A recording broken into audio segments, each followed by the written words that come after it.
دادو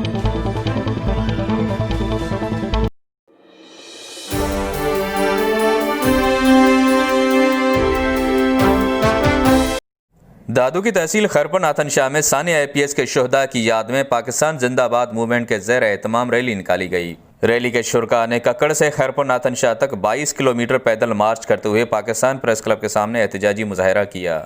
مظاہرین نے ثانیہ IPS پشاور کے شہداء کو خراج تحسین پیش کیا۔ اس موقع پر مظاہرین کا کہنا تھا کہ ثانیہ IPS تاریخ کی سب سے بڑی دہشت گردی ہے۔ 16 دسمبر ملک کی تاریخ کا سیاہ ترین دن ہے۔ قوم IPS کے شہداء کو ہمیشہ یاد کرتی رہے گی۔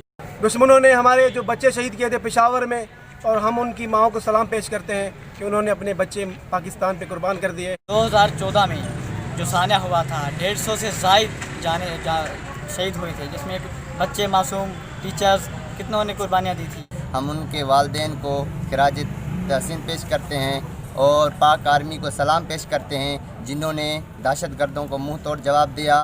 16 دسمبر 2014 کو APS یعنی آرمی پبلک اسکول پشاور پہ دہشت گردوں نے حملہ کیا، جہاں پہ ہمارے معصوم بچوں کو شہید کیا گیا۔ مظاہرین نے افواج پاکستان کے حق میں نعرے بھی لگائے۔